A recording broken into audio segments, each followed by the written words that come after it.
Bonjour à tous et bienvenue sur boursicoté.com pour cette nouvelle analyse technique du CAC 40 en clôture avec une séance qui commence un petit peu à laisser entrevoir une possibilité de retournement puisqu'après la séance de vendredi dernier on était venu justement au contact de cette résistance oblique que je vous avais tracée. Alors on a ouvert en baisse ce matin mais le CAC 40 s'est bien repris déjà en milieu de séance on avait bien remonté la pente et puis sous l'impulsion de Wall Street, on a continué ici pour casser cette zone des 5720 et clôturer sur le niveau de résistance intermédiaire tout proche à 5800 du point, puisqu'à 5794.15, le CAC 40 gagne ce soir 0,55% par rapport à la clôture de la séance de vendredi. Donc, bon, techniquement, on voit ici qu'il y a une tentative de sortie. On n'a pas encore validé un potentiel mouvement de retournement, mais c'est à suivre donc lors de ces prochains jours. Du point de vue des indicateurs techniques, nous sommes dans une configuration ici qui confirme le retournement à la hausse. On avait déjà eu un petit pré-signal vendredi dernier, on confirme là, et on le voit sur les histogrammes du MACD, on a une évolution assez positive, confirmée par le RSI, donc dans cette unité de temps daily, de dynamique qui fait suite à une sortie de la zone de survente. Alors un élément par contre qui est un petit peu décevant, c'est que par rapport justement à la conviction de cette bougie, on a des volumes nettement inférieurs à la moyenne, ce qui par rapport aux bougies précédentes nous laisse un peu sur notre faim, puisque on avait déjà constaté cette inversion de la prédominance des volumes sur les séances haussières, puisque sur les précédentes séances ici on a vu plus de volume sur ces deux bougies vertes que sur cette bougie rouge, donc cela nous indiquait qu'on avait une zone de rebond, d'ailleurs c'est un petit peu ce que je vous disais la semaine dernière, qu'on avait un socle de rebond qui était potentiellement en train de se construire. On aurait bien aimé qu'avec cette bougie ici qui donne d'une belle conviction, avoir un peu plus de volume, ça aurait donné un peu plus de force justement à cette probabilité d'avoir donc un mouvement de retournement. Au niveau des valeurs, nous avons un palmarès qui est assez orienté à la hausse, donc au niveau des plus fortes hausses, nous avons ArcelorMittal, Total Energy, Saint-Gobain, Eurofins Scientifique ou Veolia Environnement. Du côté des plus fortes baisses, on retrouve tout de même des valeurs comme Pernod Ricard qui perd presque 3%. Derrière, nous avons Danone, AXA, L'Oréal, Kering ou Worldline. Donc, par rapport à tout cela, ce qu'il va falloir maintenant observer, c'est une éventuelle confirmation de cette impulsion. On voit ici que nous avons une sortie donc de ce biais baissier qui était relativement fort. On casse la résistance oblique qui le dessinait. Par rapport ici à cette zone de point bas, on voit que la zone des 5648 points est une zone assez intéressante. On s'en est approché ici, on a tenté une cassure ici une seule fois et le rebond a été assez dynamique. Donc clairement, on peut avoir un socle ici. Si on trace les retracements de Fibonacci sur l'intégralité de la dynamique, ce que l'on peut constater, c'est que cette zone ici des 5810 points, elle correspond peu ou prou à cette zone des 5809 qui représente le premier retracement de Fibonacci à 23,6%. Deuxième chose intéressante, c'est que le deuxième retracement ici, 5920, donc un retracement à 38,2%, se situe sur un niveau très proche d'une zone qui était déjà clairement identifiée ici à 5915 points.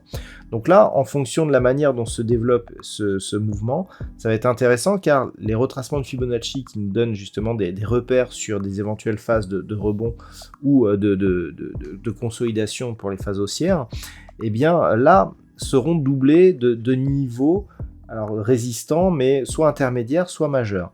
Donc, ce qui est intéressant aussi, c'est que ce deuxième retracement, on sait que celui-ci, il est vraiment critique par rapport justement à la détection d'un mouvement qui pourrait être plus qu'un rebond technique.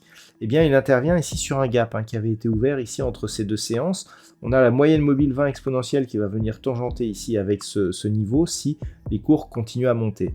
Donc, c'est vraiment le nœud ici. Le nœud, il va être entre 5915 et 5920.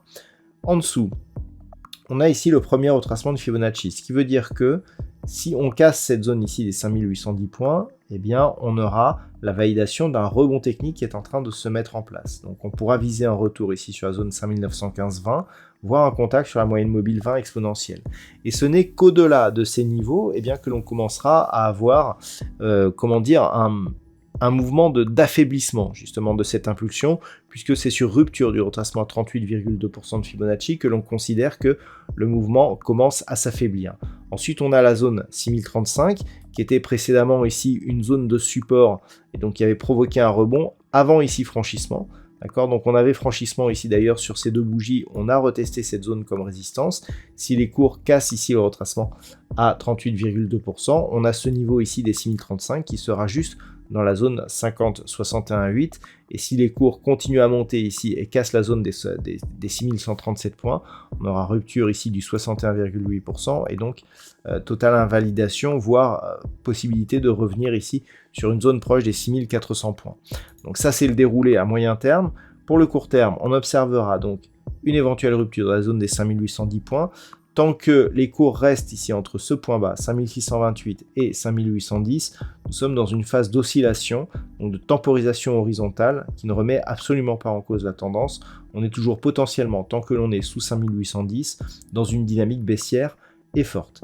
Sur rupture ici à la hausse, eh bien, on déclenchera le signal de rebond technique. Premier objectif ici, 5915-20. En cas de rupture, là, on commencera à affaiblir l'intégralité de cette dynamique. Et donc, bien entendu, si les cours viennent ici casser la zone des 5648 points et inscrire un nouveau plus bas significatif, on invalidera ce scénario de possible rebond technique au profit d'une poursuite du mouvement baissier vers des zones horizontales ici inférieures, notamment 5585 puis 5520 points. Voilà donc ce que l'on peut dire sur cette configuration technique pour ce soir. D'un point de vue statistique, on est dans la lignée de ce que nous avions vendredi soir. Vendredi soir, on avait des statistiques alors qui partaient plutôt à la baisse. À partir du niveau d'ouverture, on a eu un mouvement baissier suivi d'une hausse. Alors, la hausse était attendue, mais pas tout de suite, pas sur cette bougie-là. Pour demain, on a plutôt un accès de faiblesse suivi d'un possible rebond. En gros, on peut avoir un mouvement de faiblesse, mais les probabilités pour la fin de semaine notamment sont relativement positives. Donc on peut s'attendre ici en cas de consolidation, statistiquement en tout cas, on a des probabilités de reprendre un rebond qui sont relativement fortes, en plus avec une conviction qui est assez intéressante puisqu'on a un nombre d'occurrences qui est plus que correct sur cette configuration. Donc à voir si la suite donnera raison justement à cette étude statistique. Voilà, je vous souhaite de passer une très bonne soirée. On se retrouve dès demain pour d'autres analyses techniques, toujours sur le site boursicoté.com.